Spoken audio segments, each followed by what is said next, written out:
A'udhu billahi samil alim min shaitanir rajim. Bismillahir rahmanir rahim.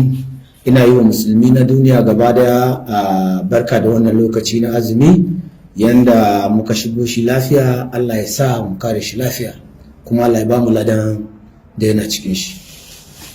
Yawanci ni a azumi ko an yi magana bana saba ki, amma wannan ya kamata yi magana saboda abu ne da wani ake nema cutar da ni, so da haka na ga ya kamata yi magana kai. Akwai hotuna da ana ta sawa cewar wani kaga ya sa an ba rarara miliyan 100, an ba baban Cinedu miliyan 50, an ba rarara miliyan 30, an ba baban Cinedu miliyan 10, an ba rarara gida da mota, an ba baban Cinedu takalmin mota. All this one rubbish, karya ne fa jama'a.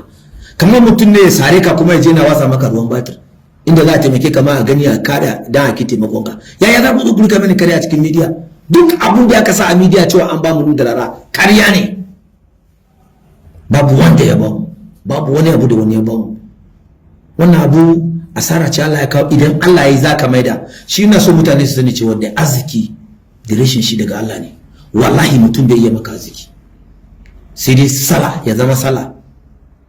Inna Allah yarzuqun nas bin nas. Zaka yi kudi ta hannun wani, amma in Allah, inna Allah ya zo da farko fa ka gane inna Allah ya zo da farko, no ba wai nasa yarzuqun nas bane. A'a, saka iya yin wahala ka bi mutum ka a siyasa kai komai, idan baka da rabuwa jikin shi bai sa yi maka arziki. Wallahi da arziki da rashin shi duka daga Allah ne. Kada wani ya tana cewa wannan abu da muka yi, a'a ni ban taba sa raina, wallahi wani zai iya biya na ba. Amma idan kaga abun da na yi asara ya dawo, na sani Allah ne ya mini, bana tunanin wani zai iya maida mini abun da na yi. An yi fira da ni na magana iya abun da ya studio, da na dawo na zo Kano, da na ga barnar da ya kai mana, wallahi tallahi abun ya tada mini da hankali. I was shocked. Ina yi magana kai na dama ni ban yi magana asara wanda rara yi ba. Asara wanda rara yi, wanda na gani da ido na, wanda ido na Allah ya nuna mini, to ba zan yi rantsuwa ba, amma ina da tabbacin cewa babu wani dan siyasa daga sama har kasa da zai iya biya kudin rara, kudin nan kudin sai dai ya biya shi wani a rage mashi zafi, amma babu wanda zai iya dunkule kudi a lokaci da ya biya rara abin da ya asara. Babu shi, sai dai ya taimake shi. Zai iya yiwuwa ma zai wahala, sai dai ya rage mishi. Ko ni nan dan karami da ban kai shi asara a ciki ba, wanda nake bidiyo, wanda suka san gurin da ne asara, wanda suka san abun da aka dauka. Akwai lokacin da na kawo kaya sun fi half trailer, kayan sound, kayan restaurant da na budewa ne. Ina da mashin na ice cream machine da waye da sauransu, wanda su kadai sun fi kayan miliyan 10 wani yau.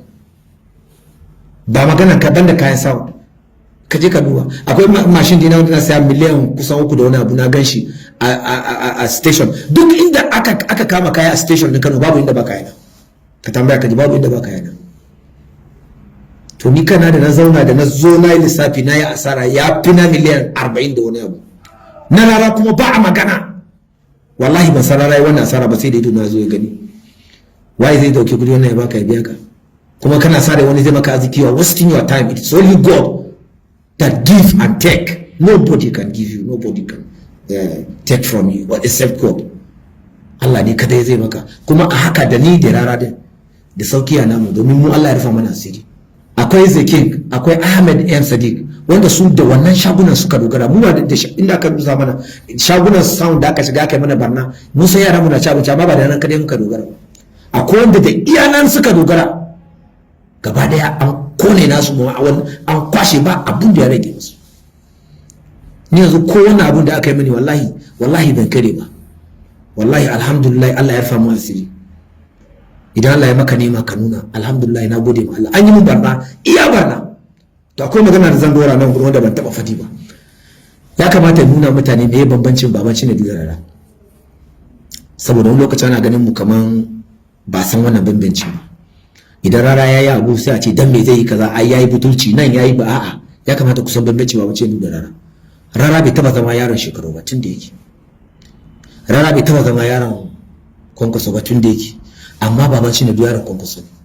Rarara yaron Tigorzo ne. Ku je ku bi record. In ma baka sani baka dauko duka wakokin shi tun daga na farko ka biyo ka gani. Shi yaron Tigorzo ne. Ni kuma yaron Kwankwaso ne. Muna da bambanci. Gidan Kwankwaso ni ko bana gidan, ina kiran shi mai gidana. Shi kuma ko baya gidan Tigorzo yana kiran Tigorzo mai gidan shi.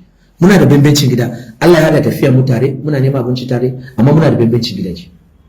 Shi da yaro tigorzo ne, shi mai gidan shi tigorzo ne, shekaru ba mai gidan rara bane, kwankwaso ba mai gidan rara bane, sai dai yayi tafiyan shi. Kamar ni ne da Buhari yanzu, na yi tafiyan Buhari kuma yanzu na tafiyan Buhari, amma Buhari ba mai gidana bane, amma kwankwaso mai gidana ne. Wannan ba shi kadai bane ba, ina gaya maka da sai bambancin wanda kake bi da kuma mai gidanka.